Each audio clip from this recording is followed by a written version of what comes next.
Good morning, everyone. I would like to welcome you to this public accounts meeting. I call this meeting to order. Today we have with us the Department of Finance and the Department of Health and Wellness. We will start with introductions, beginning with Mr. McGuire. Good morning, everyone. Brendan McGuire, Halifax Atlantic. Good morning. MLA Suzanne Lonis-Croft, Lunenburg. Morning, Chuck Porter, Hants West. Joachim Stroink, Halifax Shabukdo. Ian Rankin, Timberlea Prospect. Good morning. Welcome. My name is Tim Houston. I'm the MLA for Pictou East. Good morning. Dave Wilson, MLA for Sackville-Cobequid. My name is Alan McMaster, MLA for Inverness, and your chair. We have also with us the Auditor General's Office. We'll have Mr. Spicer begin with his introduction. Terry Spicer, Deputy Auditor General. And Tammy Squires. Actually, your mic is on. And Tammy Squires. Thank you, Ms. Squires. We'll start with introductions of our guests, beginning with Ms. Kumaranayake. Lalani Kumaranayake, Executive Director of Fiscal Planning, Economics and Budgetary Planning in the Department of Finance and Treasury Board. Robert Bourgeois, Director of Financial Accounting in Finance and Treasury Board. Byron Rayfuse, Deputy Minister of Finance, Department of Finance and Treasury Board. Good morning, Denise Perrette, Deputy Minister, Health and Wellness. Good morning, David Bartol, Senior Executive Director, Corporate Services and Asset Management, Department of Health and Wellness. Good morning, Dr. Robert Strang, Chief Medical Officer of Health in the Department of Health and Wellness. Good morning, Tim Guest, Vice President, Integrated Health Services and Chief Nursing Officer for the Nova Scotia Health Authority. And Christine Gibbons, Executive Director of Corporate Process and Quality with Health and Wellness. Thank you, everyone. A reminder to ensure your phones are on silent. Today's topic is healthcare funding and the Auditor General's follow-up on Auditor General recommendations from 2013 and 2014 Auditor General reports. We will allow some time for opening comments from both Finance and Health and Wellness. Perhaps we'll begin with Health and Wellness and Ms. Pratt. Thank you. As noted, the subject is healthcare funding with a focus on federal transfers and the Auditor General report from 2013-2014, those recommendations. There's two parts to federal funding. There's the Canada Health Transfer, which is focused on having provinces and territories adhere to the principles of the Canada Health Act. And it tends to be, it's a per capita funding that doesn't have strings tied to it except for those principles under the Act. And new funding that has been announced by the federal government is accord funding, which is focused on what the feds would say is health system transformation. And so they put in additional money, specifically as they state to improve health outcomes for Canadians as one of their goals, and to address gaps in the healthcare system. And their focus has been in the discussions that we've had and in their discussions in the media on home care. So they are reinforcing that shift we see across the country from acute to community, and on mental health funding with a special emphasis on filling gaps in services for those under 25 years of age. So just as provinces and territories have recognized the need for a shift in the way healthcare systems are structured and how we provide services, the federal government has also expressed its commitment to effect change. And there's a research binder that's put together for members of this committee. It was particularly well done, I thought, for this session. And one of the items in it is David Naylor's report on innovation in healthcare. And it's an important report. It's one that shouldn't be on a shelf. It should be in front of everyone. Because Dr. Naylor, in a very straightforward manner, sets out what some of the issues are in our healthcare system and the opportunities and challenges before us. It's a very instructional document and a good background for the discussion that I'm anticipating here this morning. He notes, and we've discussed this before, that access to primary care in this country has been an ongoing concern for over 2 decades. And he observes, his words are that Medicare in Canada is badly aging. And so we've had this discussion, and I have to say that in the Nova Scotia context, because all provinces and territories are faced with these challenges and opportunities, the one thing that stands out for me is that we're seeing a tremendous response from outside of government circles, from front care health workers. Doctors Nova Scotia issued a report that went public today. I've met with pharmacists, paramedics we've discussed in this chamber. There are a number of people that step up to the challenge. And as I learn more about the story in this province, it's very much like the 90s. In the 90s, we had significant fiscal challenges in health, and we saw dramatic responses. The closure of hospital beds. We saw many of the same issues that we're dealing with today with ED departments that were closing and the like. And what came out of that is a tremendous innovation, particularly in community paramedicine, which, as we've discussed, leads the world in many respects. So we had the pleasure of hosting the federal health minister in late January.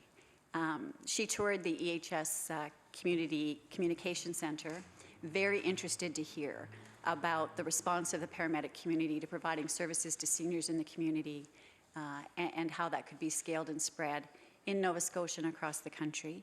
She received a presentation from pharmacists on the Bloom program, which is a program that provides in-depth medication management to those suffering from mental illness. And also importantly, the pharmacists provide important navigational services for patients and link with other healthcare providers in a collaborative fashion.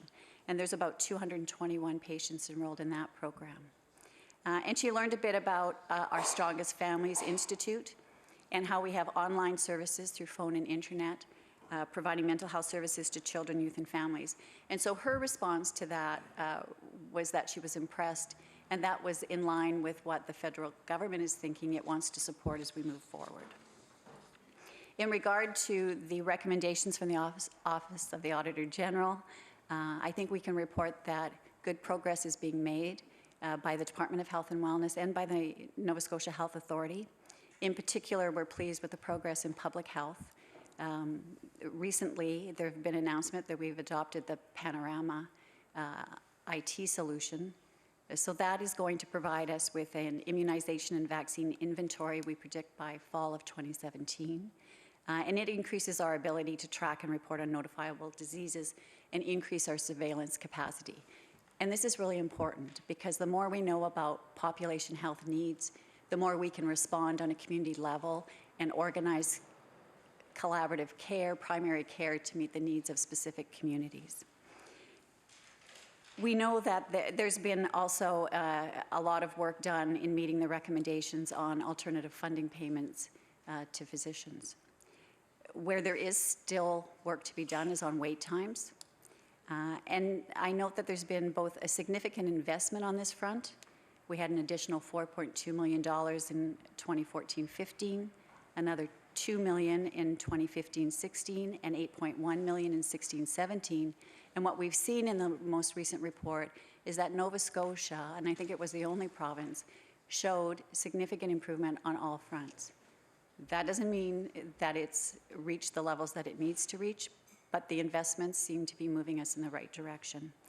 There's always more work to do, and I'm very appreciative that Tim Guest from the Health Authority is here to address questions you may have on that front. So I'll close there and look forward to your questions. Thank you. Thank you, Ms. Perrette. Mr. Rayfuse, would you like to offer some comments? Thank you, Mr. Chair. Good morning to the committee. I'd like to make some brief opening remarks on healthcare funding and the follow-up to the Auditor General's 2013 and 14 recommendations. Nova Scotia is one of 9 provinces and 3 territories that have agreed in principle to a new healthcare funding. As with other federal funding, the formalization of this will be done through federal legislation. Originally, we had called this an agreement, but now that it's being implemented, it will now be implemented through legislation because more provinces are on board. The Canada Health Transfer is an unconditional transfer designed to assist provinces and territories with healthcare funding, as the Deputy of Health has indicated. To receive the transfer, the province must agree to the 5 principles of the Canada Health Act: universality, accessibility, portability, comprehensiveness, and public administration. Starting in 2014 and 15, the Canada Health Transfer was modified to distribute a national pool of cash on an equal per capita basis, based on the jurisdiction's share of the national population. At that time, the CHT was extended in federal legislation for 10 years, and the end year being 2023-2024. Beginning in 2017-18, the escalator within the CHT became the 3-year average growth of the national nominal GDP, with a floor of 3%. The floor will be in effect for the 2017-18 fiscal year. For 2017-18, the national pool of cash is $37.1 billion. Nova Scotia is estimated to receive $967.2 million based on having 2.6% of the national population. In addition to the Canada Health Transfer, the federal government has offered the provinces and territories $11 billion per capita of targeted funding for home care, and that's $5 billion across the next 10 years. For mental health, it's $5 billion across the next 10 years. And for home and community health care infrastructure, and that's an additional $1 billion over the next 4 years. The province is currently in the process of finalizing the details regarding the reporting under this targeted funding. Revenue for the targeted funding initiatives will be commenced in 2017 and 18. Further details of this will be provided in the province's budget of 2018, which will be tabled on April the 27th. Nova Scotia receives about 1/3 of its overall revenue in transfers from the federal government. The Canada Health Transfer is the second largest of these transfers. In 16-17, that amounted to $944 million. I should note that healthcare spending is government's biggest expense and is at currently $4.3 billion. The rising cost of healthcare is a challenge for every jurisdiction in Canada at the present time. We have made strong efforts in Nova Scotia to slow the budgetary growth in this sector using innovation and technology to deliver healthcare, joint purchasing, shared services, and reducing the administrative costs within the province. I believe my colleague at the Department of Health would agree that the partnership we have with the federal government is very important for the health and wellness and the services we provide to the citizens of Nova Scotia. In relation to the Auditor General's reports of 2013 and 2014, I'm pleased to report that the Department of Finance and Treasury Board has completed 18 of the 25 recommendations.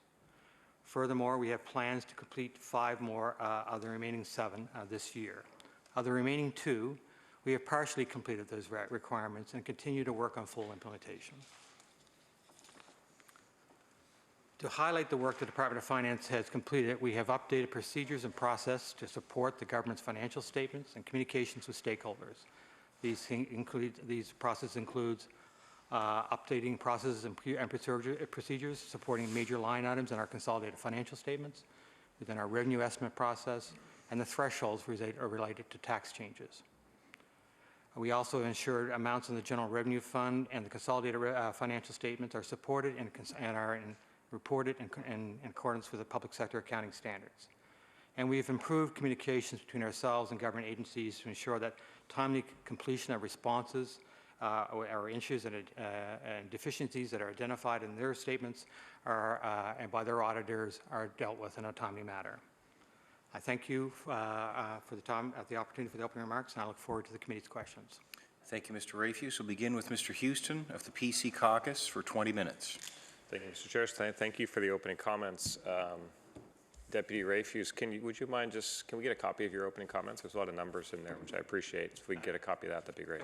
Could I wait till I get you a clean copy? I have a lot of notes sitting up, but no problem. I wouldn't mind your notes. Yeah, okay.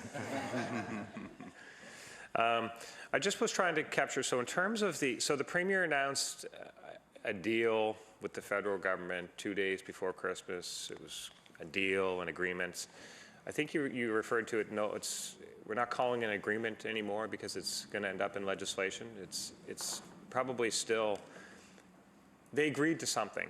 And it's kind of, there's a lot of moving parts probably to what I assume to what was agreed. Most of those moving parts are unclear to me. I've watched some of the minister's press clippings, and it seems like maybe they're might be unclear to him as well. But I'm wondering how unclear they actually are. So do you have anything you can provide to this committee that says this is what we agreed to 2 days before Christmas in terms of the funding that will come each year and what the stipulations might be around that? Could you table something for this committee that would show what the agreement was? Mr. Rafuse? I actually, when I give you copies of my opening remarks, that actually does outline of it. And I said, we originally called this an agreement because at the time, as you realize, there was bilateral conversations going on because the discussions at the national table were not successful. At that time, in December, there were actually 3 provinces that had agreed to additional funding for healthcare. And at that time, since there was only 3 provinces, our discussions with the federal government was, well, we need to have this wrapped up in some type of an agreement. And as we worked through that, it was quite clear to us that the federal government were actually having conversations with other jurisdictions because that kind of conversations kind of slowed down for them. So we stopped talking about an agreement. And it wasn't until we actually got confirmation when the federal government tabled its budget that it did enable the transfers of this additional money, which is outside of the CHST, to be enabled the federal government to do it, which in fact, the more typical way in which government federal transfers do occur to provinces, there usually isn't an agreement per se. There's an understanding, and then it's embedded in legislation.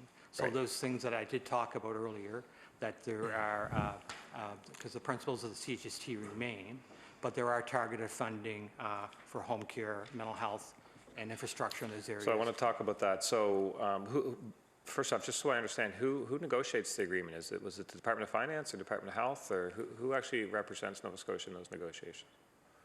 At the federal, provincial, territorial finance meetings in December, the ministers of health were asked to join that meeting, and likewise at the ministers of health FTB meeting, and I believe it was in October, the ministers of finance joined that meeting.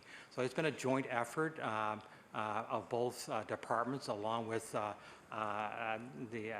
Premier's office and all jurisdictions and the federal government. So in terms of what, thank you. So in terms of what came out of, so what the deal is, the deal was signed very quickly. I mean, there's obviously, and who knows, maybe we can find out why we jumped. I do have some questions about how that deal improves healthcare in Nova Scotia, because that's certainly not clear to me at all. But going into those discussions, and certainly a lot of media reports have suggested that the transfer rate that was agreed to is not what's needed to maintain the level of services in this province. So in other words, there was a lot of discussion. I've seen the number 5.2, which is a very precise number, that we would have needed federal transfers to escalate at 5.2% a year to maintain the level of services that we have. That's not the deal that was reached. So I'm wondering, are you familiar with that 5.2 number? Yes. Is there any validity to that number, that's a number that would have made the finances of this province around healthcare work more efficiently and effectively? Is there any validity to that number? Is it a number that came from your department, or? Leading up to this conversation, there was a lot of work done at the official level to talk about what the healthcare spending growth has been across the country. There was this work was done by all provinces and territories. It looked at the historical trend pattern of healthcare spending, and also the federal government's participation rate in provincial healthcare spending. At one time, that rate was at approximately the 50% level with the federal government. That has dropped down to levels, depending on what province you're in, you're in the, let's say, the 20 to low 20% rate. Those percentages came out of thinking out of those groups where, if you look at perhaps historical spending patterns, that was where there was a rate of around 6% was developed. The 5.2, I believe, was a rate which would bring the federal government's participation up to the 25% level, as that being the appropriate target for federal participation and provincial healthcare expenditures.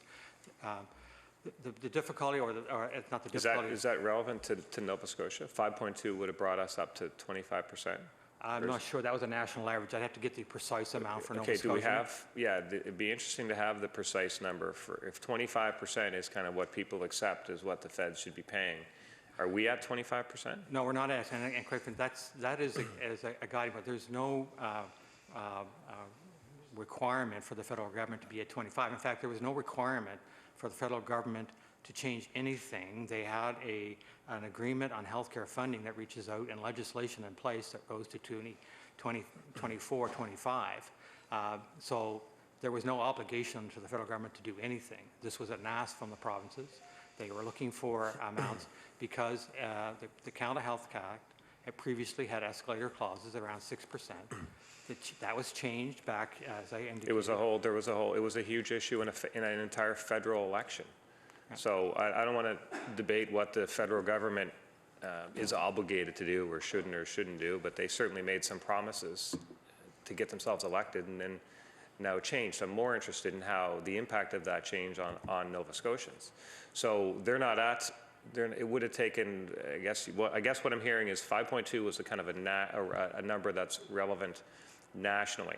And the relevance of the number is that it would bring the federal contribution to the cost of healthcare in provinces up to 25%. We're going to get the number for Nova Scotia, but it sounds like the provinces, I guess, universally accepted that 25% is what we should strive for as the federal contribution. Would that be fair to say? That was the provinces, including Nova Scotia's position, that the feds should be paying about 25%. Would it be fair to say that should be the Nova Scotia position? You should be paying 25%? That was the position that was presented to the table as a negotiating Okay, position. so that was our starting point, and our ending point was quite a bit lower, even though we were amongst the first people to stand up on the chair and say, isn't this wonderful, we got a deal, but we didn't get a deal that's helpful to the province is what I'm wondering. So this year, the federal transfers under the Canadian health transfers, I think you said 967 million. And then an additional amount under the targeted funding. What's the additional amount for this year under the targeted funding? The additional amounts of the targeted funding will be included in our budgets, which will be tabled on April the 27th.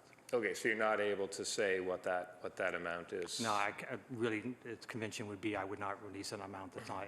Okay. Okay, but the 967, that's you can say that because that's some old formula, is it? Or? That's not only is that's actually on the federal government's website. They give us that information on CHT funding in December, where they actually project what it is based on the formula for the upcoming year, and they revise the amount for the current year we're in based on an updated figure of our population. Okay, and that presumably they'll put the targeted funding number online too when they're ready, I guess? Or? I think they would be, but that would be up to the federal government. Okay.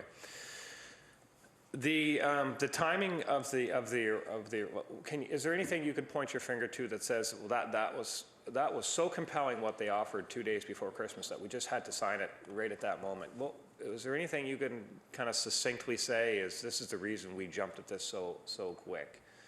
Because a lot of people would say that the fact that our maritime provinces, the Atlantic provinces, jumped pretty quick, that obviously gave some momentum to the federal government that I personally would say hurt all Canadians in their negotiations with this. But that's my personal opinion. But what can you point to that says we had to sign this right then and there? I don't know, other than... I think that'd be a question best asked to the ministers and the premiers who make the decision on whether or not to accept that deal. I can tell you that at the federal provincial meetings in December, when there was an agreement on the funding, the federal government actually pulled all funding off the table, and there was nothing on the table at that point for targeted funding. So the reason to accept that deal is one in which you should really speak to those individuals. I would just advise them about what the implications would be on a fiscal perspective. Okay. Were you surprised did you hear it in the news the same time I did that a deal had been reached? I was part of the conversation. Okay. So were you, how would you characterize your feeling when you heard that the minister said, I signed it? I advised them on the financial implications of what the deal was and what the dollars would mean based on our understanding of the agreement. Okay. The province signed the deal, odd timing, just before Christmas, obviously. Also odd timing because we signed it when we were probably recruiting a new Deputy Minister of Health. I'd like to ask the Deputy Minister, were you aware of these as you started the job on a certain day, you probably were offered the job sometime before that. Was this deal signed after you were offered the job? If you can remember the timeline. Ms. Parrott? So I was officially offered the job on November at the very end of November. So it was signed after I was offered the job. But I Okay. had not started. I didn't commence until January 16th. Okay, do you recall, were you consulted or kept informed during the month of December that this was happening and they're probably going to sign a new deal? What was the, because I know when you get offered a job, you're not really on the payroll, but you kind of start assimilating yourself into the culture and getting up to speed. Were you consulted at all on what might be signed? I was working in my, I was working in my former job until the end of the first week in January, so my loyalties were there, and I removed myself from all federal provincial matters. Okay. In Deputy Rayfuse, in your opening remarks, you referred to the funding as unconditional at one point, but you also referred to the 5 principles that must be respected. So it's my understanding that if one of those principles is not respected in some way, it can jeopardize all of the funding. There is some risk around the funding, right? You have to respect the principles, otherwise the funding is at risk. Is that fair? Mr. Rayfuse? That would be my understanding, but those principles were pretty broad, yes. Yeah, okay, so, but I'm just wondering about the types of things that could put the funding at risk. The Nova Scotia Health Authority is going through an accreditation process right now. Maybe the Deputy Minister of Health can tell us that the accreditation for the Health Authority is, I read that it was the spring of 2017. Has the accreditation process started? Ms. Parrott, sorry? Yes, sorry. Can I check with Mr. Guest on the specifics? Mr. Guest? We have started our preparation for the accreditation process, and our visit is in October of 2017. Okay, so there's reports in the media every day now, and even the Deputy Minister referred to some of the reports that have come out from doctors, from the NSGEU. I'm thinking of issues like the code census and issues around the delivery of healthcare that people are rightly so concerned about right now. Is that the type of thing that can impact the accreditation process? Mr. Guest? Not directly. How we plan for and respond to those issues would be more relevant in that process. Okay, I do want to talk about the delivery of certain services in certain areas of the province and not in others. And I'm thinking about that in the context of the universality of the delivery of healthcare. So we are supposed to have universal access to healthcare services to every citizen in every province in this country. That's one of the principles. But when I look at some of the services that are delivered, particularly in rural areas, I'm going to talk about palliative care. Richmond was an example. Somebody said to me this week that in Richmond County, you can't get access to palliative care services after 4 p.m. each day. And then when I dug in, somebody said, well, actually the health department's palliative care framework explicitly states that people cannot be expected to provide this type of care everywhere in the province. I don't know how familiar you are with palliative care, the palliative care framework, Deputy, but I'm wondering about, are these the types of things we should be concerned about in terms of the transfer money? Ms. Parrott? So I wouldn't link it directly to the transfer money. So I wouldn't make it a direct link. I can comment that one of the things that the federal government has promoted very strongly is that it wants record funding. It sees it as an incentive to improve the provision of palliative care in the province. It feels quite strongly about that, I think, in the context of medical assistance in dying as well, that it sees a need to have a provision of full services there. And it has seen that as a gap across the country. So it is trying to provide incentives and direction on addressing those gaps. Okay, so you don't have any concerns about the universality of healthcare delivery in this province? Is there any areas where you're concerned about that maybe we're not meeting that criteria? So I didn't say I didn't have concerns. When we talk about universality, certainly if we talk about it in terms of transfers, That only applies to funding for hospital and physician care. So the terms of the Canada Health Act on universality is just that Canadians get hospital care and physician care in the insured services context paid for by public funds. That's what universality means. So I was answering in that context, and I believe we do that in Nova Scotia. The federal government has no concerns with our payment for those services here. Okay, so we have a number of areas in this province right now where people don't have a doctor. We have a number of areas in this province where people might call around to a neighboring community, to a physician's office, and they're asked, where do you live? And they're often told, you don't live in our geographic area, we can't take you on as a patient. That's an issue for me. That's an issue around access to primary health care, and I'm hearing about patients being dismissed. We have that in our community, being dismissed from a collaborative care clinic.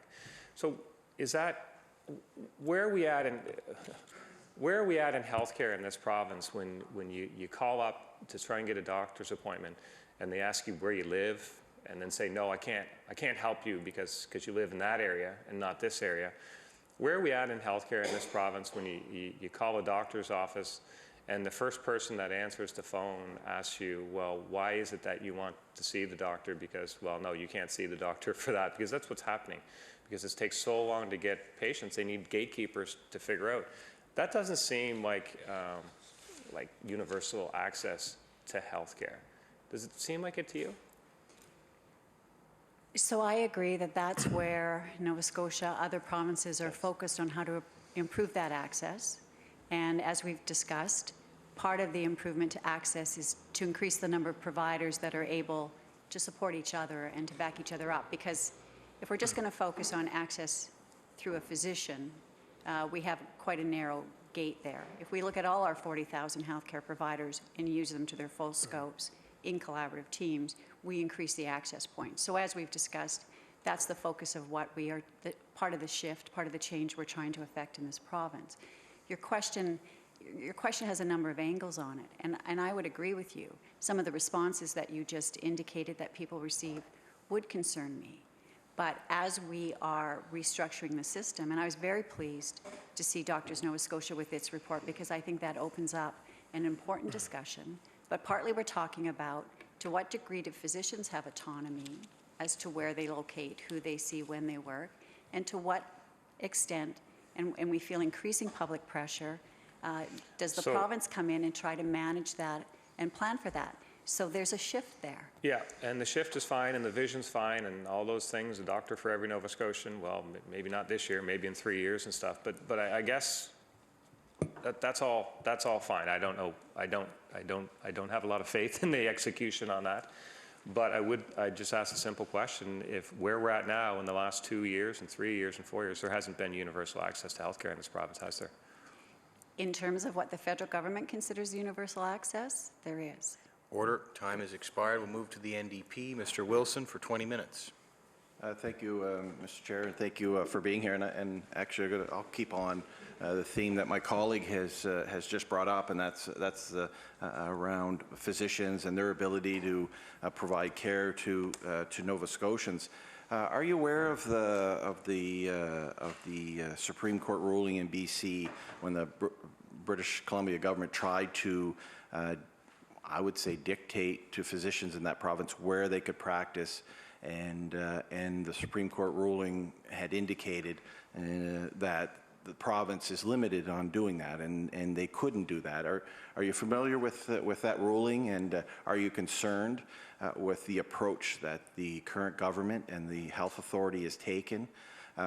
Could potentially put us at risk of physicians in this province taking the same path that physicians in British Columbia took to try to tell the government of the day, you can't restrict access to primary care, access to family doctors because of where you live in the province?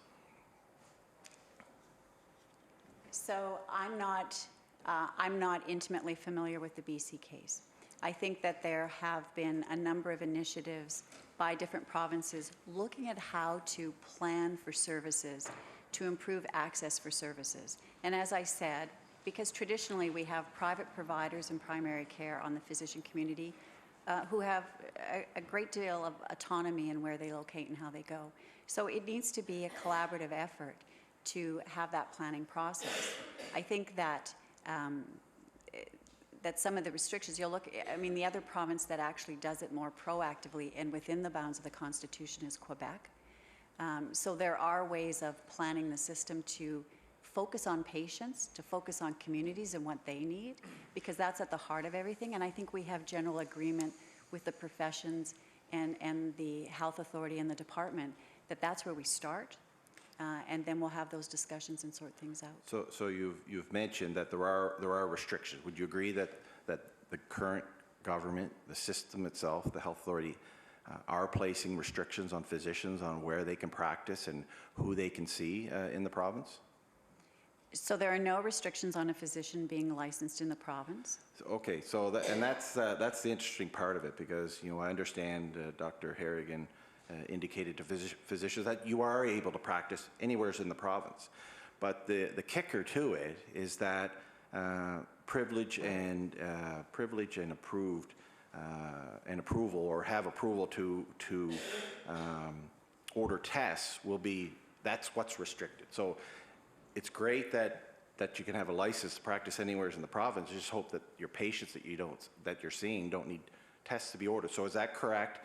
That yes, they can practice anywhere, but they won't be given access to order tests at the local hospital or clinic in the area that would do the testing needed to try to determine what is actually wrong with a patient if they're seen at a physician's office? So my understanding is that, and as a relatively new initiative, the health authority is looking at credentialing as one tool in negotiations with physicians as to how we service individuals and communities. So the starting point is what are the needs of communities, where are our primary care assets, and how do we plan to serve those communities and individuals better. And that sometimes is a negotiation and possibly a bit of a tension between autonomy and the service to the community. Where I think we come together, where I think where you can bring the discussion around to agreement, is that increasingly we know we need to focus on health needs of communities, and we need to talk about these issues with the patient at the center. And then we'll talk about how we serve the patient and accommodate provider interests. So one of the things we're doing in response to balancing physician autonomy and gaps in primary care service is building these teams.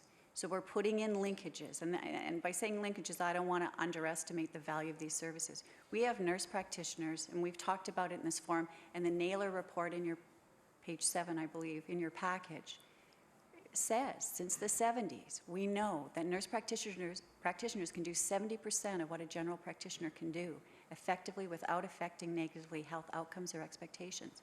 So to fill the gaps in the first order of business isn't to restrict where physicians are going. It's to put in new resources such as nurse practitioners, family practice nurses, and then we'll start to connect things. And So why would we jump ahead of having that in place by restricting ability for physicians to open up a practice? And I know it's been very frustrating, and it kind of is counter to what the Premier's commitment to Nova Scotians has been since he tried to seek office 4 years ago, and that's a doctor for every Nova Scotian. So we talk about a collaborative approach, which I agree with, we understand, but ultimately Nova Scotians need access to family doctors. Is this an exercise to get around the legal requirement of a province to make sure that they don't infringe on the charter, the rights of physicians? To me, that's what it sounds like. And I was very frustrated when Dr. Harrigan was here when I said that there are restrictions in place, and she was indicating there wasn't. And we know the example of the community of Weymouth, for example. So is this just an exercise to make sure that the government won't find itself in court in a few years or in a few months or whenever that happens? I know it's a long process, so most likely a few years. Is that what's behind some of the changes and the language of not saying we're not giving a license to a physician to practice in the province, but not offering privileges really handcuffs their ability to provide primary care. I see it as an exercise in trying to circumvent ended up in court. Would you agree or not agree with that? I would not agree. Okay, we'll have to, I guess, disagree with that, and we'll have to kind of see where this all goes into the future. How is, when it comes to the budget, how do we, and I should remember this, but it's been a few years, how do we allocate the funding for physicians? So a physician is licensed, they have a practice, they bill the province. Is it done quarterly? So I know when the budget's presented, there's an overall estimate of what physician services will cost, and we try to figure out what the upcoming year will be. So how is the money allocated? Is it allocated quarterly, or is the full sum put aside and it's ready to be used? So my understanding, and if I'm incorrect, I will correct it later. But there's a budget approved for physician services, and physicians provide those services and bill us through our medical services program, and those billings are paid in the normal course. All right. So money's not allocated from finance on a quarterly basis. Maybe the deputy minister of Mr. Rayfuse? Finance. As with all departments' budgets, there's an annual appropriation of which goes through this legislative process, and within the Department of Health would be an amount allocated physician, and it is an annual amount. They would, I would think, allocate it out monthly for internal reporting purposes, but the actual budget is provided on an annual basis. And it's interesting to know. I mean, we know when we talk about physicians for every Nova Scotian, and the people that don't have physicians, we hear the ratio of per capita, which is somewhat, you can interpret that in many different ways, but I believe we're the second lowest in the country when it comes to funding to physician services. So currently we have in Central Region, I believe, 30 vacancies, 58 across the province. From the most recent information that I have as of January, I believe there's 30 in Central, 7 in Eastern, 7 in Northern, 14 in Western. Is there a savings to the province if those positions stay vacant? I know, because I was there, that when a vacant position is in the department, that's a bonus at the end of the year. It gives you wiggle room to spend that money, and we've seen in the last month, my lord, $70–80 million of spending from the premier. So is there a savings from those 58 positions? And that's just primary care. That's just family doctors. I'm not talking about specialists. So is there a savings to the province for those 58 positions the longer they go vacant? Ms. Barrett? So I really appreciate you asking that question, because if there's a perception of that out there, I would like to set the record straight that there is absolutely no focus on saving money by not advancing it. In fact, I think what we would find out, and if Mr. Guest has some more information, he can add to it, but there's actually an investment going into the effort to recruit physicians. If anything, we are organizing our resources and putting more effort. I think that the Health Authority has put in place recruitment officers in each zone, for example, and those would be new people. So over the last year, are you able to provide the committee the dollar figure around the vacancies that have been there for over the last year, or will I have to wait for the budget estimates to get that number? Can you provide us a figure of what the province has saved by vacancies in the last fiscal year when it comes to family doctors openings here in the province?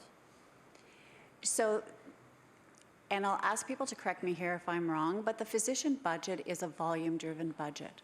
Is that there is an estimate of what the cost of physician services are in the province. That is part of the requirements of the Canada Health Act, that people access physician services, and those are publicly paid for dollars. So it's a bit of an anomaly compared to some other aspects of the budget where some other budgets have hard caps on them. Generally speaking, physician services is a soft cap because it's driven by the need in the province, and those payments are made because we're committed to public funding for insured physician services. If there is a discrepancy, if there's a delta in a budget between a forecast and an actual, that's just a reflection of the forecast and the prediction of what the volume will be. There is no effort to restrict the hiring of physicians in order to save money on that line. So I know that the government's moving in the direction that here's these vacancies. Physicians need to sign on to those positions in the central zone, for example. There's 30 since January. Are you able? How many people applied for those jobs? Like there's 58 in the province. Can you give us a figure of how many physicians have applied over the last 6 months? To the vacancy positions? Do you have those figures? And if not 6 months, actually in the last year would be very helpful. So the recruitment is managed by the health authority, so I'm just looking at Mr. Gast if he has those figures. If not, I'll make that inquiry. Mr. Guest? I know he was flipping the page, so maybe he found it there. I don't know. I can't give you specific numbers as to physicians who have expressed interest in coming to work here in Nova Scotia. I can tell you that since April of 2015, we have hired 71 family physicians and 106 specialists. So the question, and I think I've asked this before, is how many retired and how many left? Do you have that on that? Why wouldn't you have that right next to how many you hired? I mean, to me, that makes sense. We need this. We hired this many. I mean, from my understanding, there's another 20 some, almost 30 ready to retire just in Central Region from the information I have. So you don't keep that side by side? I'm a bit confused on why you wouldn't do that. So the numbers of physicians that we're actively recruiting would include those, as well as vacancies, positions that are open. It would consider both. So a position, in these collaborative clinics and the path forward, if a physician is being asked to provide care in a certain region, it goes along with kind of the geography of the area that you live in.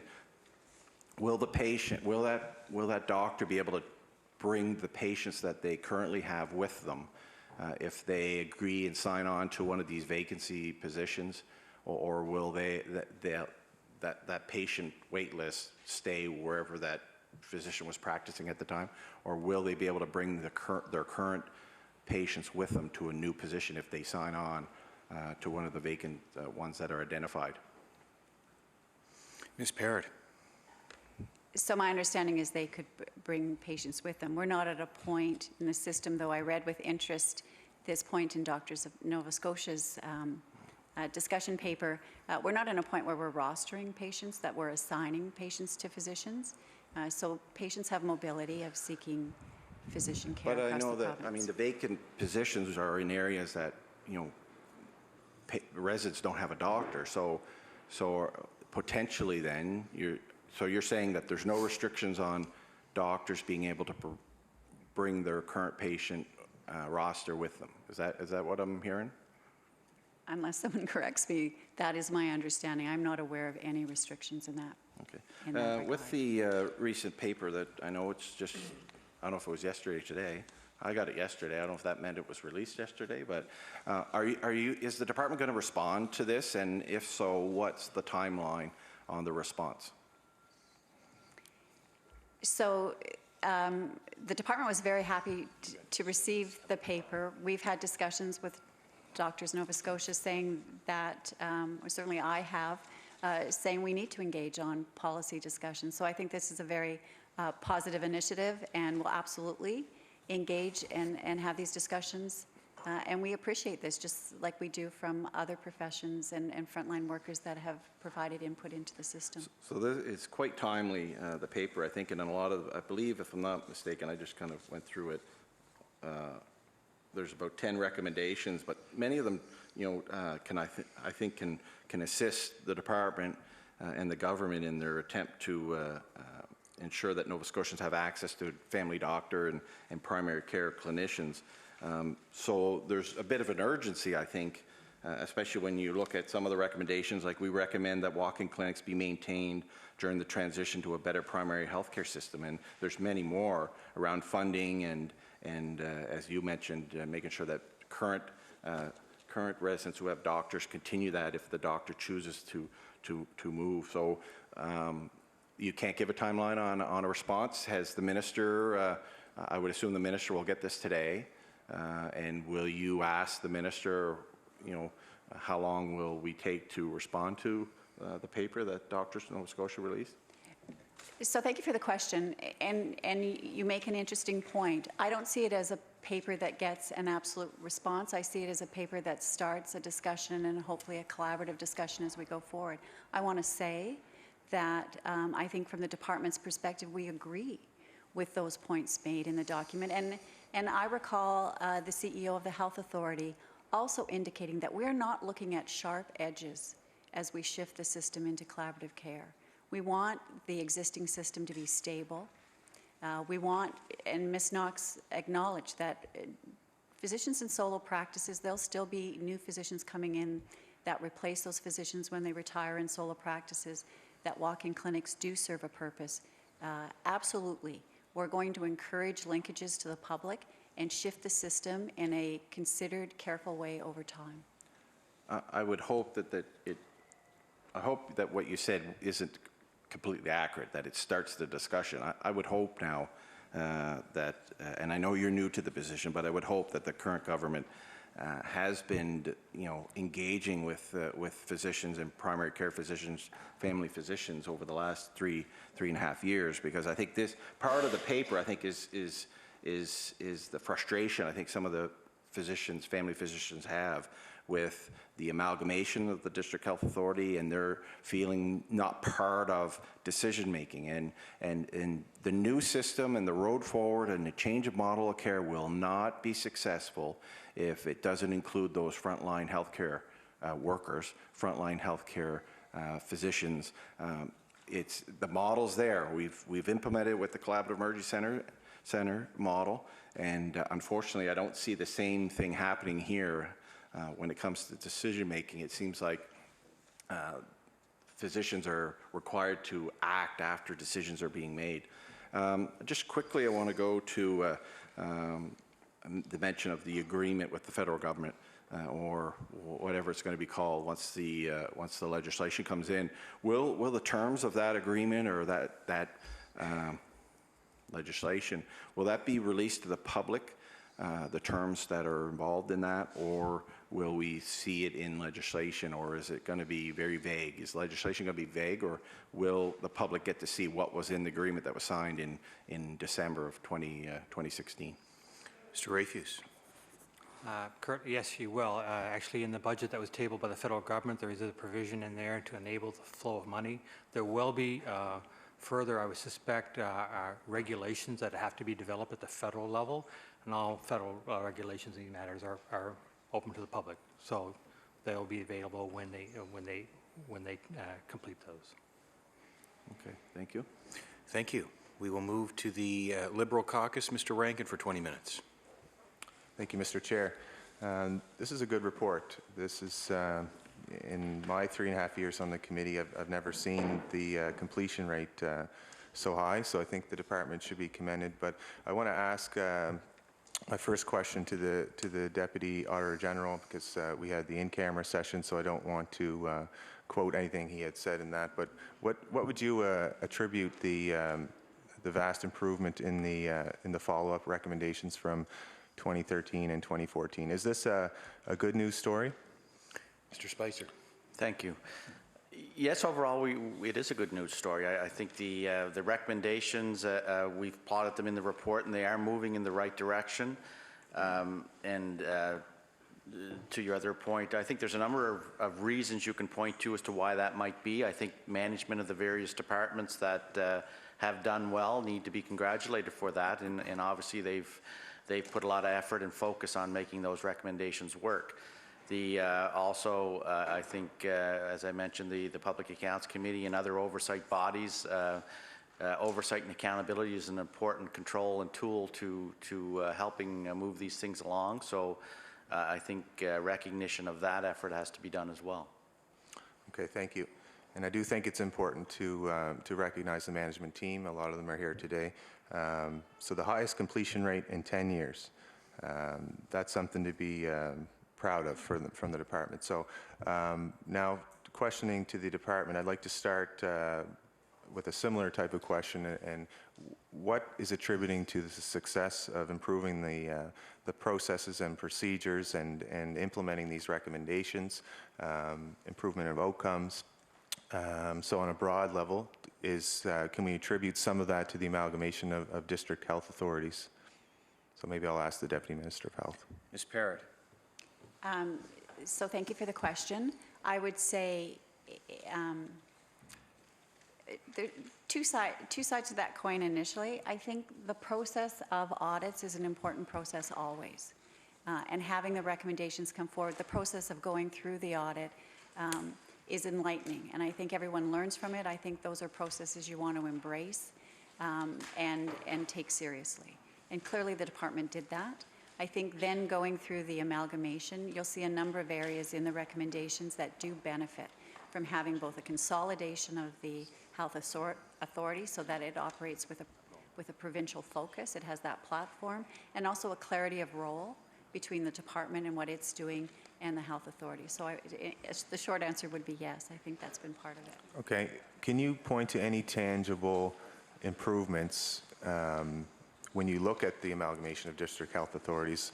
Did the different district health authorities have different policies and procedures? Was there any internal competition when we're talking about whether it's physician recruitment or anything? Does it help improve?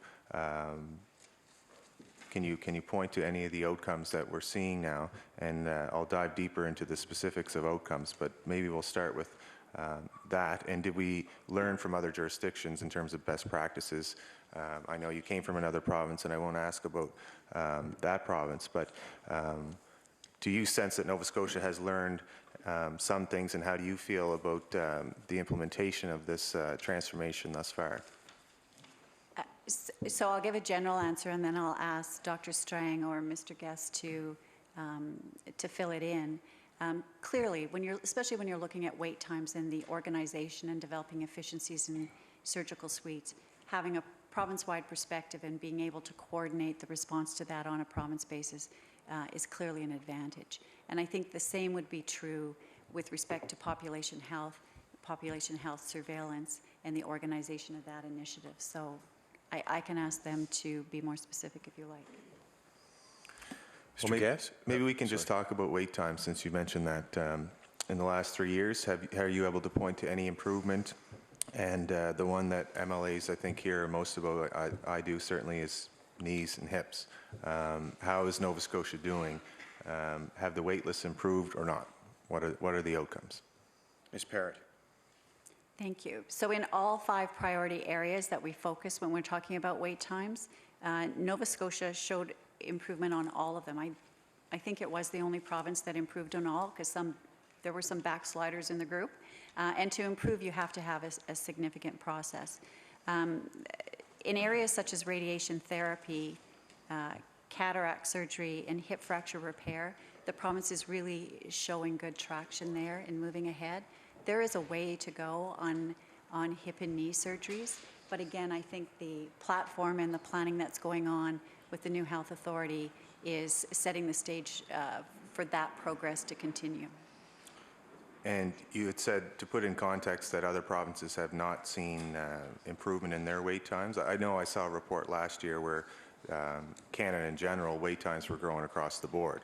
So we're in the Atlantic region where we face more challenges with the aging population. I think it's 1,000 people a month now reaching the age of 65. So I just want to make sure I'm hearing that correctly, and I don't know if there's anything that you can table that actually shows that notwithstanding our demographic challenges and other jurisdictions around us going up in wait times, that we are actually moving down, and that's the trend. And trends are important.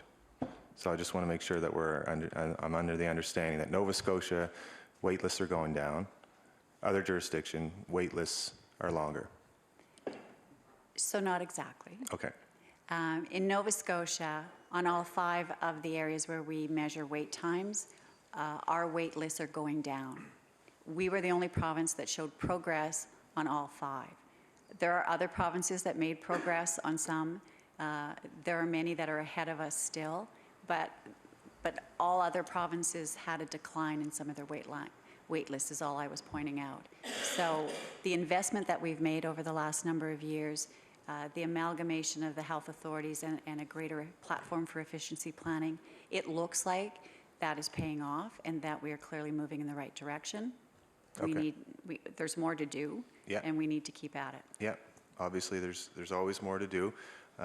So with the recommendations from the Auditor General, you look at Chapter 6, and there's progress here. Department of Health should obtain a signed letter from all physicians added to academic funding plans. That's done. Department of Health should develop targets for all academic funding plan deliverables. That's done. I can go on and on. There's 12 or 13 that are all complete. There's one that's not, so I think it's part of this committee's job to help normalize when something's not complete. And so the one that's not complete in Chapter 6 is the Department of Health and Wellness should have current signed contracts for all alternative payment plans and academic funding plans. So that's stated as not complete. So again, to help normalize that response, because I think there should be an opportunity to say where you are at that. So kind of a status update. Where are we at for those signed contracts? Maybe you can give some kind of data there, or if there's a percentage of how many contracts are actually complete. So thank you for the question. In regard to what you're referring to, the signed contracts, I believe it's 593 have signed, 7 have not. So it's largely completed, and I think reasonably to expect that those that have issues with it, we need to understand and address those issues. So there's a bit of a process involved. So that basically is over 90% of the contracts are done. So that recommendation is over 90% complete, even though in the report it counts as a non-complete. Correct. Right.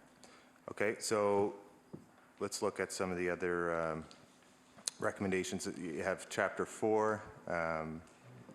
So looking at ones that are incomplete, 4.5, Department of Health and Wellness should implement recommendation 4.5 from the 2008 report to develop the electronic immunization registry. And I think you referred to some progress in your opening remarks. I could be wrong, but the panoramics, does that relate to that recommendation? So is there any status update for that recommendation?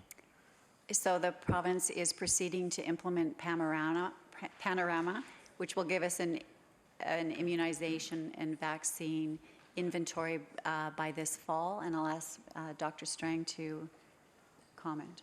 Dr. Strang. Thank you. Yes, so we are in the process now of a 2-year project implementing Panorama.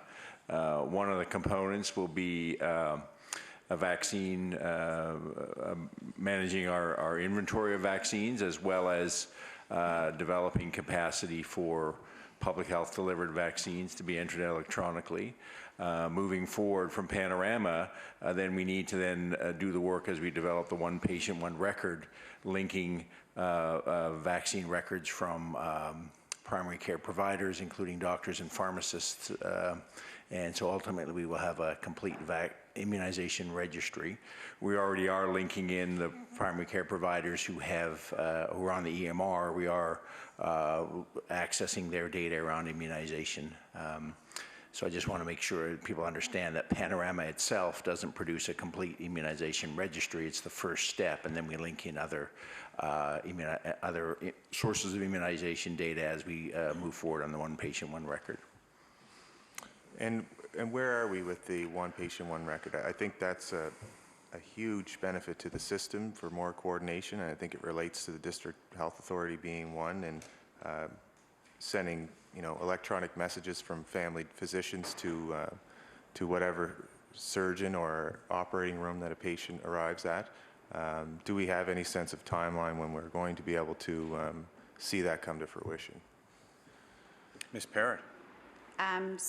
So my understanding, so that is moving ahead, and people are quite excited about it. The request for supplier qualifications was issued in January 2017 and attracted a good response. Those responses are being evaluated, so this project is moving ahead. It's hard to comment on it when it's in a controlled supplier environment right now. Okay. So any of the other recommendations, I guess I'll just ask for a status update. Department of Health and Wellness should develop a plan to implement public health protocols following approval. The plan should include detailed timelines and involve input from stakeholders impacted by the new protocols. Is there any kind of a status update on that? Dr. Strang? So the public health protocols are part of our ongoing work between the department and the Nova Scotia Health Authority. They're not a time-limited project, and that's why it's listed as ongoing. There will always be work ensuring that the work of public health is guided by what's in the protocols, and periodically revisiting those protocols to make sure they're up to date. One of the things we have done during the transition from 9 health authorities to 1, there's a significant amount of work that's been done internally within the Nova Scotia Health Authority Public Health, creating greater consistency across the province within public health on, and one of the key pieces that are using to drive that consistency is the protocol. So moving towards public health practice that is more consistent and more in line with the public health protocols. Okay, thank you. Maybe you can tell us more of the upcoming clinical services planning framework for surgery, which determines the services that will be offered in each location. Ms. Parrott? To Mr. Guest. Mr. Guest? Excuse me, thank you. We're actively working on developing a service plan that meets the needs of the population and looking to make sure that the service offerings that we have in each of our facilities enable that to happen now and into the future. Okay. And in terms of surgery scheduling, with the District Health Authority amalgamating into one, is that facilitating a broad strategy in terms of the provincial lens, or is that being improved through the amalgamation as well? Mr. Guest? Yes, we have recently been able to operationalize an organization-wide program for surgery, and we now have the medical leadership in place largely, as well as the operational leadership in place to be able to have a structure to revise, create, and review our policy, our protocols, and our program, looking at it from a system perspective and not the 9 entities that we came from. And so that will be a real enabler to help us do that work. Does that include when a surgeon is working in, I know that there was challenges moving people from district health authorities to another one, and does this amalgamation facilitate an easier move if someone had to go to a surgery in a different zone? Is that more streamlined now? Yes, our credentialing process within the organization has certainly made that easier. I can give you an example. Last year we had at the Colchester site in Truro a number of surgeons that our capacity was low there. We weren't maximizing the OR time we had, so we did have 20 days that surgeons from Halifax went to Truro. They did 104 surgeries and over 400 endoscopy procedures during those 20 days. Okay. Is there any other progress in terms of when, at the hospital level, when a patient, say, I know at one time a doctor had to sign the release to allow a patient to leave. Are we able to say that we're freeing up space for doctors to be somewhere else and have a nurse practitioner, for example? I know that was something that was worked on, and I brought it to the department's attention before. So is that now under implementation? I would say that that's ongoing work, and we certainly do that in a programmatic way that's very intentional. And so I wouldn't say that it's complete. We would be doing that work really on a priority basis as the need for it determines. Okay. And is there anything else that you can point to in terms of whether it's alternate system delivery or coordinated care that's improving outcomes, but at the same time, you know, being responsible with the financial envelope that we have? Yeah, I can certainly speak from a surgery perspective. Looking at the service fully as a system certainly has enabled us to maximize more the resources that we have. And I can give you a couple of examples. Well, the Colchester example is one. Another example is maximizing how we use the Hants Community Hospital so that we can do more surgeries in that location to allow the prime operating room capacity in Halifax to be used for higher, more complicated surgeries. We're looking at doing that as much as we can. Another example in the Western Zone is that we provide a zone-based service for orthopedics, where orthopedic surgeons from Kentville do procedures in both Bridgewater and Yarmouth to maximize the available resources we have, minimize travel whenever possible, also enable them to use the Kentville OR time for the types of procedures that only that facility is able to do. Okay, and as that relates to the QE2 VG redevelopment and building infrastructure outside of the peninsula, is there still an appetite to look at facilities outside of the core of the city? And I brought this up before, but the Halifax West Zone is where the growth is in HRM. You know, ultimately something in the same form of Cobequid Center, like an outpatient type center, which I see as more efficient and better utilization of FTEs within the system. Is there still an appetite to move in that direction? Certainly with that planning's ongoing. What we are looking philosophically at is doing the work that needs to be in the hospital setting, and where possible, moving care that can be done safely and with high quality into the community setting, into the community. The Cobequid example you speak of is a really good example of how that successfully can be done, and that is one of the planning parameters in the QE2 redevelopment project. I would also add that one other philosophical approach that we're taking is by maximizing the capacity in some of our regional hospitals in the province. It will allow us to slow the transfer of care to Halifax when it appropriately can be done out in those regional centres, to allow Halifax to focus on quaternary tertiary care that only they're capable of doing. And that will, in your view, improve the quality of care? I think it'll improve the quality of care, it'll improve access, and I think it will help us to have a more stable perioperative program across the province. Okay, thank you. Thank you. We'll move back to the PC Caucus. Mr. Houston for 13 minutes. Thank you, Mr. Chair. We've seen the Premier making a lot of announcements over the last 5 or 6 weeks, even the last couple of days, a lot around healthcare. And I just wonder, when the Premier makes announcements like he did yesterday around bricks and mortar, is he kind of picking off a list that you've put forward? Have you put forward a list of capital priorities? And are the announcements we're seeing, let's say in the last 2 or 3 days, are they just following your capital priority list? That's for the deputy. Ms. Perrette? Order.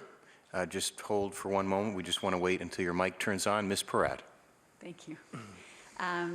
The capital planning process is a inclusive process that involves the health authority, the department, and communities and community health advisory boards.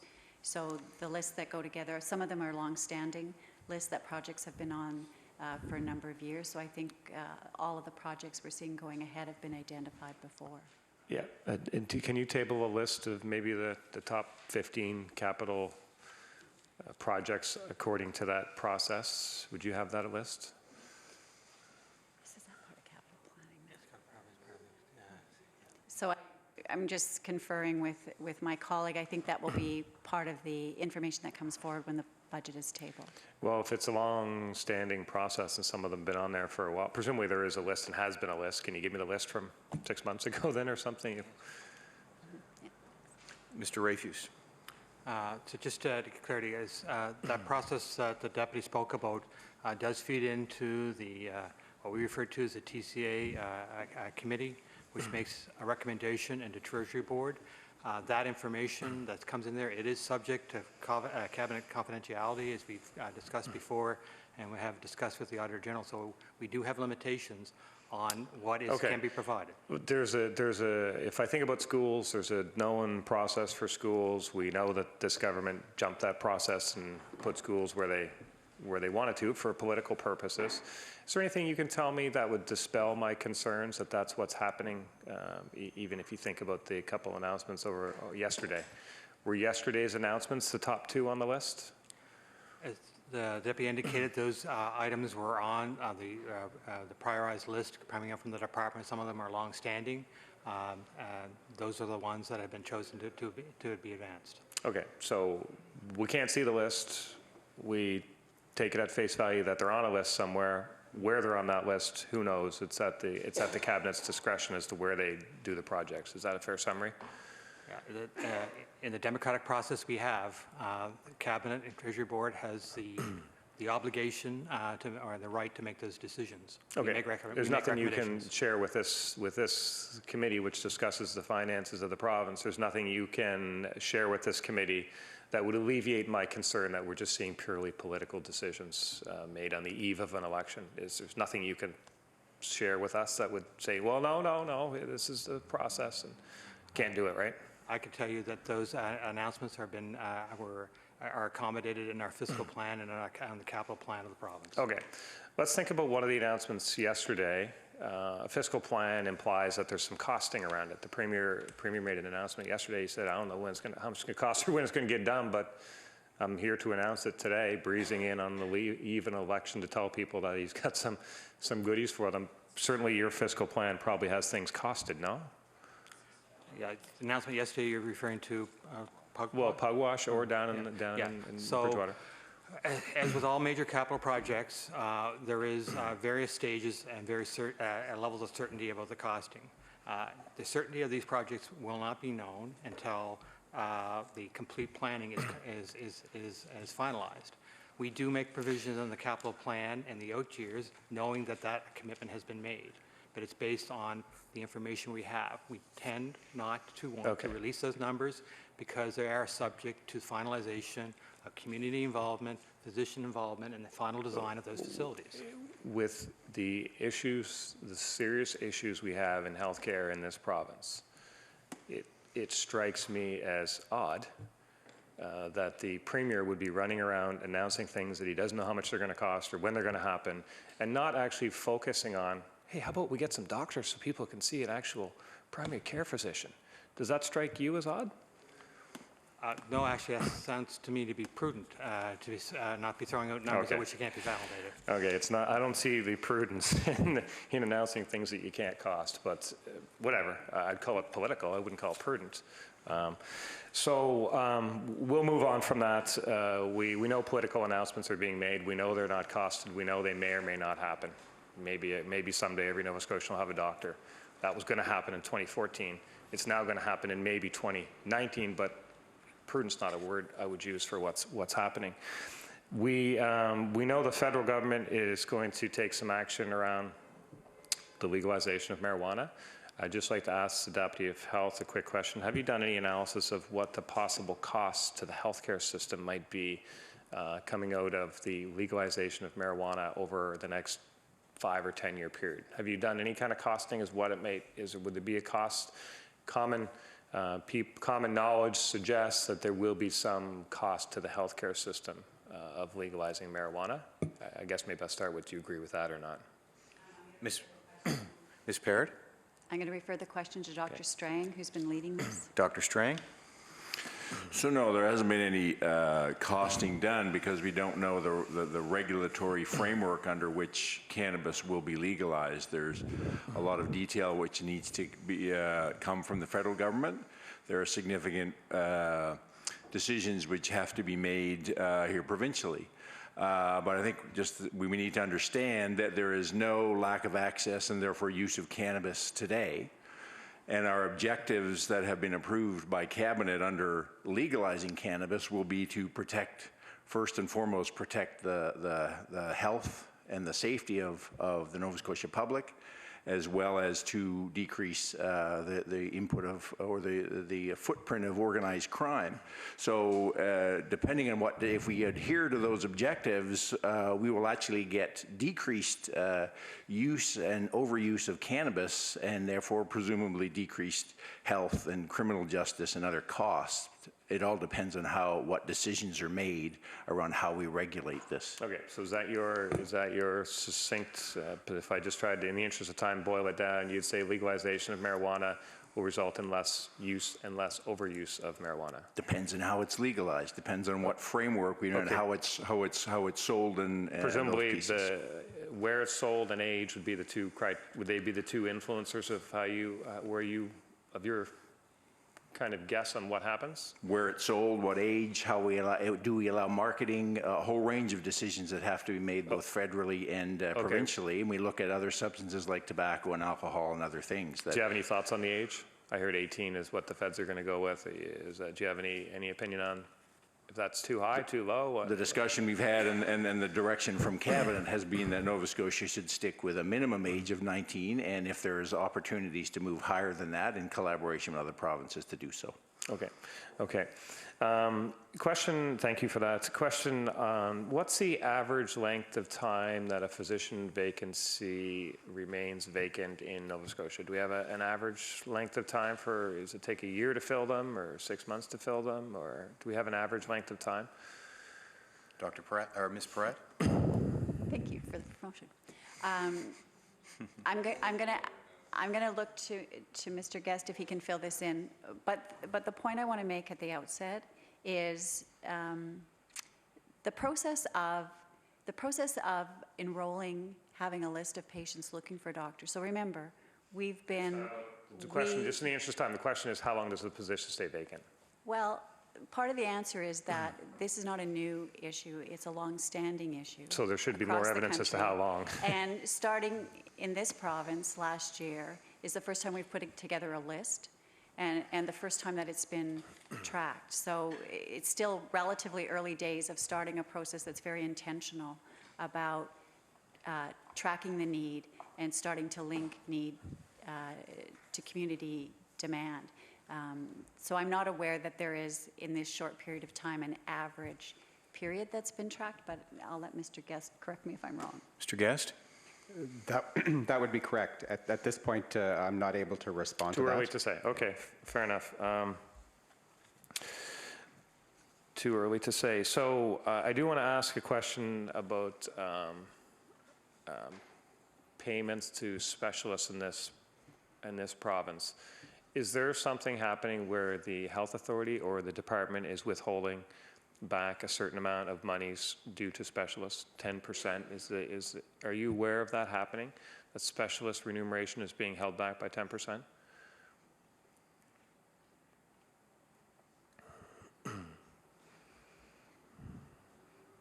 Ms. Parrott? Sorry, I'm going to refer it to David. Mr. Bartol? The AFP contract provides for a holdback of 10%. That's managed within the departments. Okay, so is that new or old, or? That's new in this current agreement. Okay, so in this new agreement, there's a holdback of 10% on monies that are due for services that were rendered, right? The services would have been rendered, but they're holding back 10%. It's a holdback within the AFP departments pending confirmation of fulfillment of deliverables, yes. And it's managed within the departments, yes. Do you have a sense as to whether specialists are happy with that or not happy with that? All I can say is that the AFP contract was ratified to 87% favorability by the AFP Okay. physicians. We haven't heard any statements of unhappiness around those practices. Okay, fair enough. I do want to talk, I just want to try and understand the targeted funding from the federal government. It was kind of advertised over the Christmas holidays as, I think, $287 million, which was 150 for home care and 130 some odd for mental health. You familiar with the number, Deputy Rafus? 287 million. Is that over 10 years?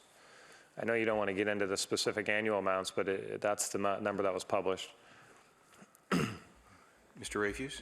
Yeah, those would have been 10-year amounts that we were. Over 10 years, okay. So I know you can't say how much of that is going to happen this year and next year and stuff until the budget comes, I guess. But is there any science behind that? Is there a plan for, well, gee, if we had 150 million for home care, we could do this or we could do that? Or was it just a number went down on a piece of paper and the minister said, sure? Is there a plan for that? The plan to use that money would be within the Department of Health. This is an allocation based on a federal transfer and the dollars attached to it.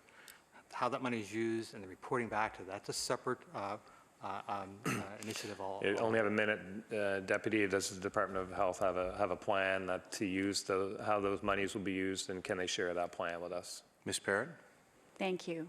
Our understanding from the federal government is that they want to put in place an accountability framework that will have specific, I'll use the word eligible, though I don't know if that's entirely the correct word, types of activities that will be eligible for the funding. So we don't even know. So they want to know how you spent it. I'm wondering how you're planning to spend it, and you're saying we don't know how we're going to spend it until they say how we can spend it. They need to give us the parameters of what projects or types of projects that they consider eligible for that type of funding. They haven't done that. They haven't done it yet, no. It's been 5 months. Is that not uncommon or? Order. Time has expired. We'll move to the NDP Caucus. Mr. Wilson, you have 13 minutes. Thank you, Mr. Chair. In the Auditor General's report for the Chapter 1 of the follow-up for recommendations from 2013 and 14, it indicated concerns remained with some organizations, and one was with the Nova Scotia Health Authority, that it has not established targets, leaving Nova Scotians unsure when surgery wait times will improve. And I know in 2013, Stephen McNeil, our current Premier, promised to reduce wait times and that he would put in $8.1 million to operating rooms to ensure that the province meets the 6 months standard for hip and knee replacement. We know now, I think hip is around 17 months and knees are around 20. Just wondering if that $8.1 million was invested in the operating rooms over the mandate of the current government. Ms. Parrott? So again, I'll ask Mr. Guest to go into more specifics, but yes, I believe that the investment that's been made to reduce wait times, the value of that investment is being seen in the reduction of wait times, and progress is being made. But Mr. Guest, you might elaborate. Thank you. The access to the additional money did have an impact in our volumes. We, in 2015, 2016, were able to do 614 procedures for individuals who were waiting longer than a year.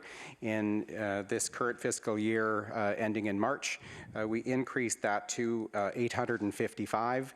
This would be the first year we've been able to spend the full allotment that we were given out of the $8.1 million.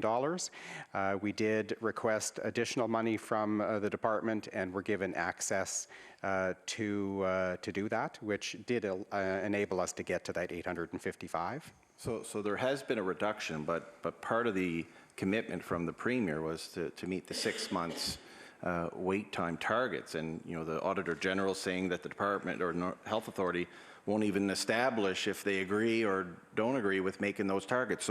So is it that the Health Authority is pushing back on the commitment from the Premier, or is it that the Premier really probably should have never made that commitment to Nova Scotians, because it's not reality with the funding formula that Treasury and that the current government's giving towards trying to meet that 6 months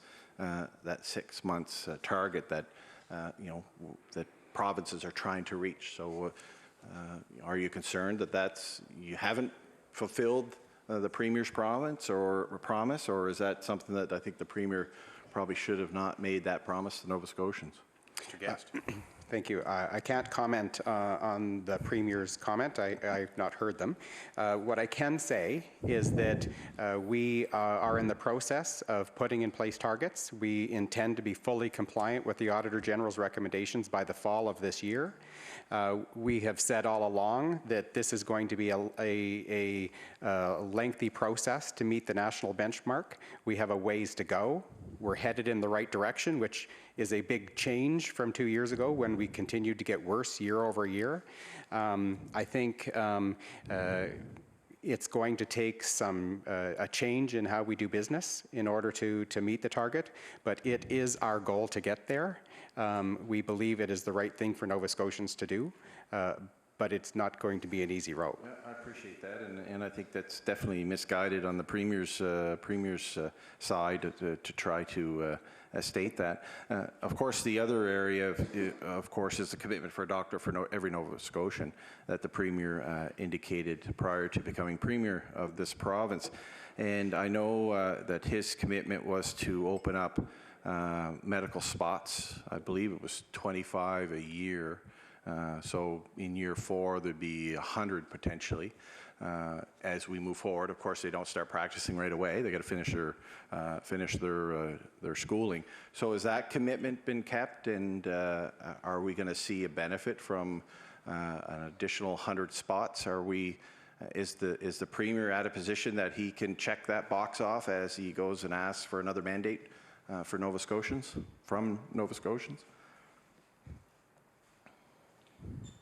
Ms. Perret? So the answer to that question is something that I have to follow up on. So you're not sure if the 25 spots per year were added to Dalhousie. So I'll take you on that, and hopefully we'll find out sooner than later.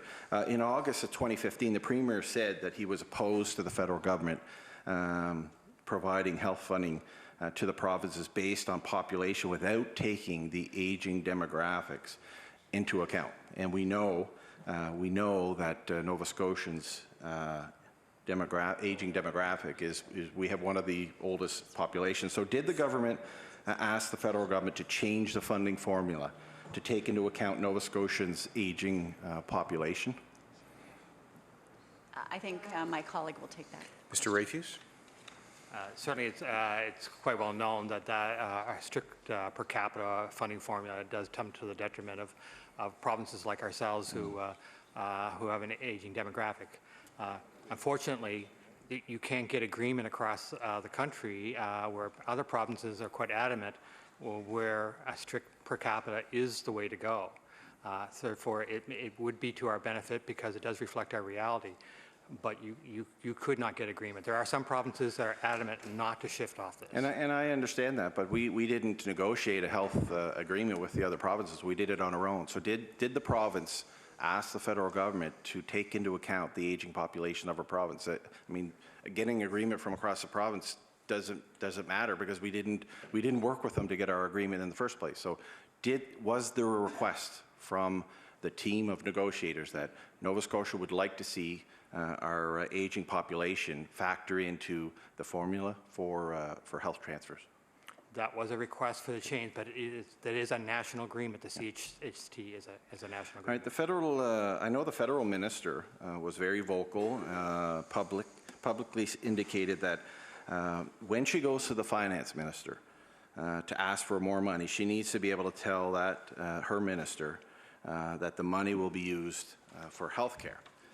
So over the last 2.5 years, I know under the current government, there has been an underspending of health budgets, 22 million, I believe, last year or 2 years ago, and then 23 million. So about $45 million underspent in 2 years. And then, of course, we know also around the health infrastructure budget that was severely underspent. I believe over the last, through the mandate of the government, there was about $140, $150 million in the budget for that, and I think 75 million was spent.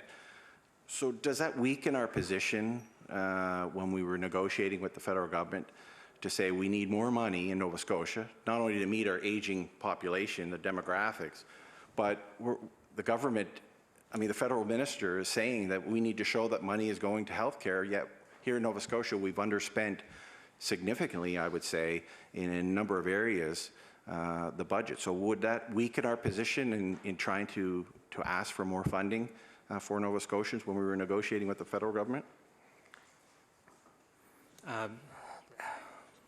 That never entered in the conversation with the federal government. We're well aware that we based our projections based on actual spending, not for actuals versus budget. The trends that were developed in response or to develop a position between all provinces looked at national trends as well as provincial trends. So no, it did not factor into the conversation. Hence why maybe we may have jumped the gun on negotiating with the province. And I know my colleague, and I would agree with my colleague when he said, I think we put the rest of the provinces at a disadvantage jumping so quickly a couple days before Christmas. So when I talked about the infrastructure budget, for example, hospital infrastructure budgets were significantly underspent. Across 3 years of budgets, there was 146 million, but only 72 million was spent. And we just heard yesterday from the Premier that a replacement for the Pugwash Hospital is a commitment from the government. And I think I heard construction in 2018. Why would we underspend the budget for 3 years and then on an eve of an election commit to people in Pugwash we're going to replace their hospital? Or, you know, are Nova Scotia supposed to just take the Premier at his word that most likely there's an election between now and construction of the Pugwash Hospital? Are Nova Scotia just supposed to take the Premier at his word and roll the dice and hopefully they'll commit to this? Because I have to say, there's a number of examples that, you know, the Premier has said many things prior to getting elected. You know, doctors for every Nova Scotian. You know, film tax credit would be supported and maintained. ER closures, we'd continue to make sure that there was a reduction in ER closures, and I think I could go on, but why would we underspend the infrastructure budget for 3 years, but yet today or yesterday the Premier is announcing a replacement of a new hospital and actually telling a construction time? Do you see concerns there, and maybe that it is really just about a pending election and not really the needs of communities in the province? I don't know if the Deputy Minister of Health would like to answer that. I have a perspective. So I think my colleague... Ms. Parrott? Sorry, I think my colleague would like to answer the question. I haven't been part of the capital planning process for a number of years, so he can probably provide a better perspective. Mr. Rayfuse.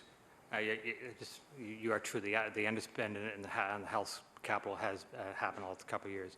The understanding we have is when the department reports into us is that as the system is going through a major administrative reorganization and as they go forward on their health services planning, you do need to pause on things to make sure that you're doing the right things. And that was the reason why the underspends occurred. So I know in the announcement the Premier indicated construction in 2018, but yet we know that the Centennial Building has been at the forefront for a number of years now for need of a replacement. But yet there's no timeline on when we will see construction happening with the transition of services out of the Centennial Building. Can you give us an update on when those services and when will we see bricks and mortar for the replacement of the Centennial Building at the VG site? Ms. Barrett? So I don't have a timeline for you, but I can tell you that the planning for the QE2 project is very intense and is going ahead at speed. Thank you, Mr. Wilson. You have about 30 seconds. Well, it's interesting that the Premier can tell us construction timeline on one project, yet not give us the budget for it, but yet a project that's been in the works for years now, we still don't know where those services are going to go or where we may see a new facility being opened up. Obviously, it's evident. The evidence has shown that the Premier and the current government have not put in place priority on healthcare here in Nova Scotia. Order. And time has expired. We'll move to the Liberal Caucus and Mr. Stroink. Thank you very much for coming again today. I guess I want to kind of have a discussion on the transfers that come from Ottawa and how do we derive to those numbers, and also a little bit of a historic piece to this too, because under the PC federal government, there was a significant unilateral decision on health transfer costs, and so that Nova Scotia can understand where we are today. Can you explain what happened and how we got to the number that we're at kind of now? That'd be a great kind of segue into the questions that I kind of have for you today. Mr. Rafuse. Thank you. I'm going to start, and then maybe I'll ask Lalani to fill in a bit here. But certainly, there was under the previous government, there was a change in way in which the formula was. There was a built-in escalator of 6%. That government chose to unilaterally change it away from that and into a strict per capita spending. And those agreements, or those were enshrined in legislation until 2024. I can give you some historical pattern, but I'm going to maybe ask Lalani to fill in what I've missed, or maybe fill in that in a bit better than that. Sorry. Thank you. Ms. Kumariniaki. So as we discussed, the current agreement is a 10-year agreement that lasts till 23-24. So there was no impetus for the federal government to negotiate this at its current time, apart from looking at the priorities and the needs. One thing that was really significant is in 17-18, the 6% escalator. So the way the CHT transfer works is there is a pool of money, and it is allocated across the provinces purely on a per capita formula. That was brought in by the Harper government. The second change, which was going to commence this year, 17-18, is that escalator will be reduced to a 3-year moving average with a minimum of 3%. This year it'll kick in at 3%. So were there no changes, all the provinces would be the growth in our transfers would reduce, and we estimated that would be over 20 million for Nova Scotia. With this new Liberal government in Ottawa, there was an ability to be able to discuss and look at what are some of the priorities and say our current growth in healthcare transfers is going down because of the previous government's changes in the escalator. However, we do have needs, and this is how the discussions around more targeted funding have arisen. And it's anticipated that the federal government will be spending about $11 billion in addition to the CHT transfer. So it was more with the Liberal government, it was the feds, it was more of a bit of a negotiation on how the provinces can utilize those monies. So what, in those two aspects, what did Nova Scotia get in those negotiations with the Liberal feds? So we will still continue to have our base transfer, the CHT transfer. The benefit for provinces of that base transfer, so that's $967 million for next year, is that's an unconditional transfer. So that's used as part of our $4.3 billion budget, but it's used according to the priorities that we have. In addition, there is this targeted funding, particularly for mental health, et cetera. And those envelopes are currently being negotiated. Deputy Perrette spoke about the discussions are ongoing as to what those eligible programs are. And we anticipate there will be a federally legislation for this targeted funding coming through this budget implementation process. Thank you very much. And I guess that's kind of all I have now for the transfers. I might come back to you on another question. But I guess my question now is for the Deputy Minister of Health. The question that people need to understand is, yeah, I hear it a lot, is the wait times for hips and knees are an issue in Nova Scotia, but there's a historical factor that people aren't understanding. How did we get to where we are today? Like, how did we get this massive backlog with hips and knees?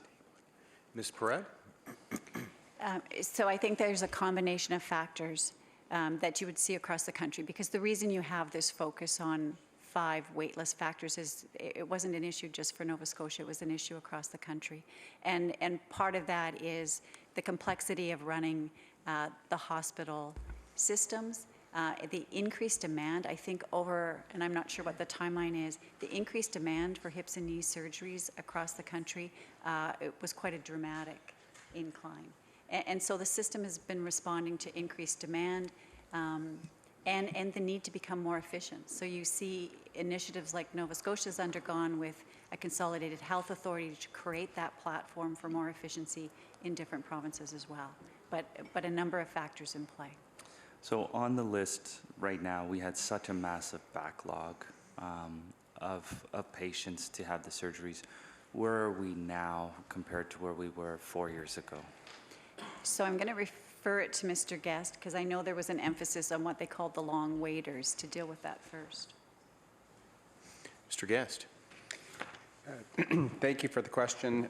Since 2012, our volumes of procedures that we've done for hips have increased by 7%. Our volumes of knees have increased by 10%. Those are the numbers that we were performing. There has been a subsequent increase in demand on the hip side. On the knee side, in that time frame, it's gone down by 1%, and so it's enabled us to start to catch up there. We have had a higher focus on knees during this time frame, because our wait list for individuals waiting for knees is considerably longer than hips, and they're waiting a considerably longer period of time. And so I would say that we are starting to be able to see a dent in the wait list, but you know, it's going to take a considered effort for us to be able to tackle that backlog. This year and the previous year was the first year we've actually not seen the list grow, which has been a considerable change in what was happening before. I can add a comment to your previous comment about how we got here. Yeah. In the previous, prior to the establishment of the Nova Scotia Health Authority, the previous 9 districts all had different sets of priorities, of which they prioritized their resources. They weren't all aligned. We also had challenges with health human resources. We've had issues with anesthesia coverage over the last 5-10 years that ebbs and flows. We've had nursing shortages in some areas of the province, in the ORs particularly. A couple of the previous district health authorities prior to the establishment of the long waiter strategy had caps on their surgeries because of funding, and so there's a multitude of reasons why the backlog has grown. Moving to one district health authority with one set of priorities, one set of processes, and dealing with all of those issues the same certainly is an enabler for us to be able to do a better job of dealing with that issue. So what I just heard is what this government has done by changing it to one health authority has significantly helped the processes within the health authority in hips and knee surgeries, as an example. Is that a fair statement to say? I would say that it's given us the opportunity to have a consistent approach with how we allot resources, so that we are all steering the boat in the same direction with the same goal. That's, I think, the biggest contribution to what it's enabled us to do. So also, I guess on that the long waiters list, are there people on that list that are on the list who've been there for a very, very long time, but are on that list for health reasons, and until their significant health changes or their health issues changes, then they'll be able to have their surgery? Is that some of that happening on that list? According to policy, in order to be on the list, you have to be eligible and ready to have your surgery at any given time. There are periods when an individual goes on the list that their health status changes. And according to the government policy related to being on the wait list, the timeline should cease, and it starts to count again once they're considered medically eligible to have their surgery. We're doing a significant amount of work making sure that the list is accurate, and we've done a lot of cleanup. I can say that since 2012, we have decreased the longest waiting individual on the wait list by 29%. Excellent. Thank you very much. Back to Mr. Rayfuse. Mr. Rayfuse, what in the upcoming budget there was an initiative on the small business tax that's occurring. Can you just explain to what that initiative is? Mr. Rayfuse. Yes, the Minister of Finance announced that in the upcoming budget, the threshold for small business, where the business is eligible for the small business tax rate, will be raised from the current level of $350,000 to $500,000. So those businesses that meet certain criteria, that income level now will reduce from the general rate to the small business rate. And then also the small business tax would be decreased by? No, the small business rate will stay the same. Okay. Yes, it is. So what I'm trying to get at here is, are most doctors self-employed? I think all doctors are self-employed, but most of them, a lot of them are incorporated professionals, if that's what you're asking. Yeah. So, and I guess, so what I'm trying to get at is this new tool, is this a great new tool to recruit doctors into Nova Scotia? Does this help with that process? Yes, it is a tool. If the doctor chooses to incorporate themselves, this would be made available to them as well. Excellent. Thank you. And now going back to something that was said earlier about doctors in Nova Scotia and the shortage. We are, and I know we've had this conversation last week, and I need to say it again because there's been some misinformation again. Where are we in Canada with all our other jurisdictions in the recruitment process of a plan? Like, you came here specifically to Nova Scotia for a reason, Deputy Minister of Health. Can you share that again so that people who might have missed it last week can hear it again this week? Ms. Parrott? You're correct. Nova Scotia is a very attractive place to come if you're interested in healthcare reform, partly because there's an innovative, collaborative spirit here. There's good discussions, and we're seeing that, right? We have healthcare workers, frontline workers, professional groups contributing to that discussion. And the platform, the size, the progress made in this province really positions it well to move ahead. I think it is among the leaders in Canada for the type of shifts that need to be made in the system. An example is the proactive nature of physician recruitment. I think it is highly organized here, and I can't say for sure that no one else is at the same point, but I know that we are leading, among the leaders, I should say. Can you also just give us a quick timeline for the QE2 for the infrastructure projects that are occurring there? Thank you for the question, because I wasn't able to answer Mr. Wilson when he asked. There is a timeline for the QET on a website.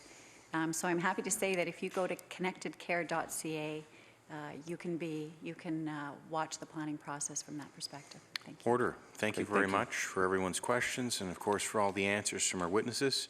Mr. Rayfuse? Yes, earlier somebody asked for a copy of my opening remarks. I'd like to table a copy and have a copy for all the committee members as well. Thank you very much, Mr. Rayfuse. We do have some time left, and I will allow both departments to provide some brief closing comments. Perhaps you can keep it to about 2 minutes if you can. Ms. Parrott. Thank you very much. And I'll just respond to a question that I didn't answer earlier with respect to the capital plan. I'm advised that we provided the committee with a list of projects that are on the capital plan last November, December.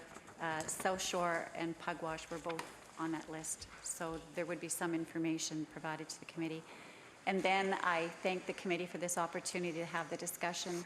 I actually learned something from these discussions, and I've now come to describe it as an unusual onboarding process, but one that I actually do appreciate, and thank you for the discussion. Thank you, Ms. Parrott. Mr. Rayfuse. Yes, to the committee, thank you very much for having me here. And if you want to invite me back sometime to talk about internal controls or financial reporting, which we never got to that topic, we're certainly welcome to do that. Okay. Thank you very much.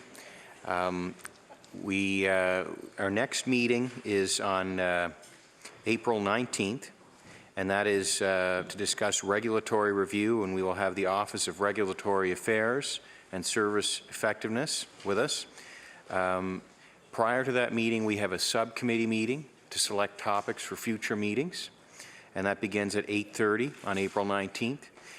On April 26th, we do not have a meeting, but on May 3rd, we have a meeting on school capital planning, and that's on Chapter 2 of the November 2016 report of the Auditor General.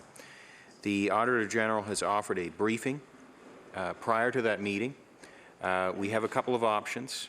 As I mentioned, our next meeting begins at 8:30 and would conclude at 11 o'clock. Usually we do our briefings before the meetings, but that's not to say we couldn't add a briefing in on the 19th for the May 3rd meeting. The other option is to have the briefing on May 3rd, perhaps at 8:30, a half hour before the meeting starts. Do members have a preference? I did see a couple of heads nod in favor of 8:30 a.m. on May 3rd. All those in agreement? I see agreement. Our clerk will make note of that. Is there any further business to come before the committee? Hearing none, this meeting is adjourned.